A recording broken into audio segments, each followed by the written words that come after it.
Welcome to Femme Frequency, a Q&A featuring incredible women in the music industry during Women in Music Month. Today, our guest is Sophie Burrell. All right, Sophie, introduce yourself. Who are you? What do you do in the music industry? Hi, I'm Sophie Burrell. I am a guitarist, musician, songwriter, and content creator from the UK. What are some of the tools you use every day that help you achieve your goals? This is kind of an interesting answer, but number one, probably social media, because without it, I wouldn't be able to do what I do and I wouldn't have the same opportunities that I've been blessed to have and I'm grateful for and everything. But on the gear front, my PRS Custom 24 wood library, that guitar inspires me so much, and obviously it is a tool. And yeah, the ever expanding world of technology with plugins and all sorts of different recording tools to help me do what I need to do. How do you see the role of women evolving in the music industry? So I see the role of women evolving in the music industry moving forward. I was just doing a live stream with women. It's International Women's Day today, and it was really inspiring. And basically the general consensus is we'd just like to see a lot more of women across multiple roles in the music industry. So not just like playing guitar or bass or drums or anything like that, but in all areas. So more producers, more sound engineers, more roadies, more girls at the merch booth and stuff like that. And I think moving forward, over the years, there's a lot of work to be done, but I think that we can get it there so that it feels a lot more balanced, because right now it's a very male-dominated industry, and it would be absolutely incredible to see more females stepping into those roles and feeling empowered and comfortable to do so as well. What's your craziest or favorite road, studio, or music story? This one is probably, it's from the road, and it was when I was in my last band and I was still running analog amps, and for 1 minute I had sound and the next I didn't have sound, and I was like, what the hell? Anyway, I turn around and it's not the tubes and the lights are still on. So I was like, it must be a pedal or a patch cable, and I start ripping apart my pedal board. I try going direct into the amp, nothing, and I just couldn't make sense of it. And this was midway through a set, so I stood there staring at my amp like this in front of a full audience, and they were probably like, what the hell is going on? Anyway, I take it home and I try it the next day, and it works perfectly, like nothing had happened. And I was like, explain that, it doesn't make any sense. Anyway, the next show I go out and I play and it's good for half the set, and then it dies again, and I'm like, what the hell?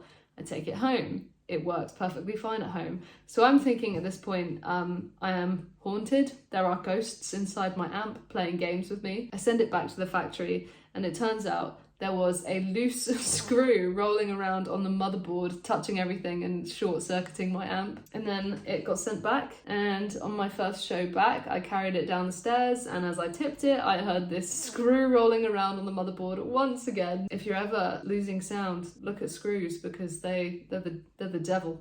Is there a specific project of yours close to your heart? Other than my own band, of course, because this has been a really interesting experience, I would say probably Periphery. If you can't tell, I'm a massive fan. They kind of were the first band that I got into where it was like uber technical guitar playing, and I found it super inspiring and very challenging and different, and I really enjoy how over the years it's really pushed me with my playing to learn more technical stuff and stuff that is like far out of my comfort zone and ability range, because it's pushed me to be a better player, and I just love their songs. I think their songwriting is absolutely magnificent. It is just pure art, and I find them really inspiring. So probably Periphery. If you could describe yourself as an artist in one word, what would that be? Probably use the word chaotic. I feel like I'm very up and down. I feel like a lot of creatives are. It's such a crazy ride of intense highs and then the lowest of lows. So chaos, I would say. What are your goals for this year or your plans for the future? So my main goals for this year, point one being going on the road with my band a couple of times and releasing our first album and just doing a lot more band stuff. For quite a long time now, I've been kind of like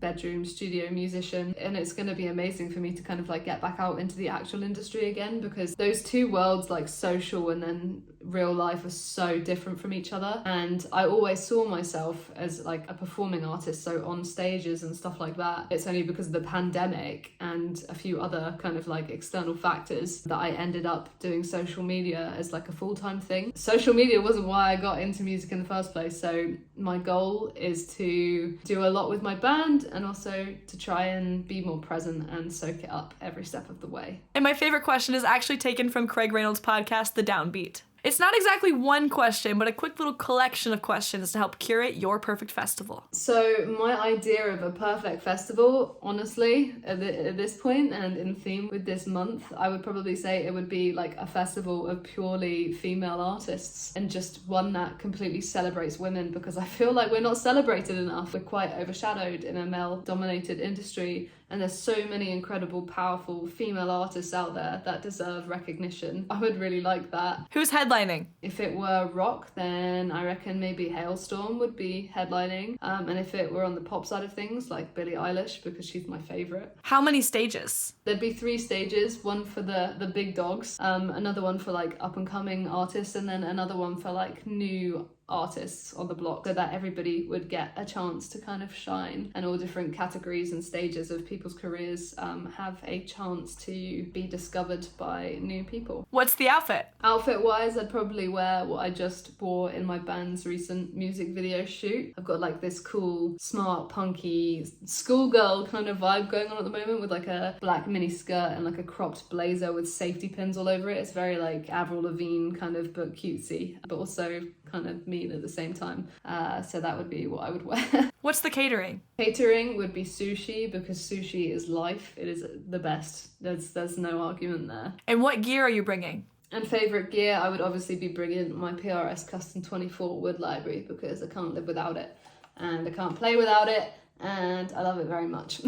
Thank you so much, Sophie, for being on JST's Femme Frequency. Thanks for having me chat. See you later. Wishing you a happy Women in Music Month. If you don't already follow JST, you know what to do, because there are more incredible women being featured for Women in Music Month, and you don't want to miss out.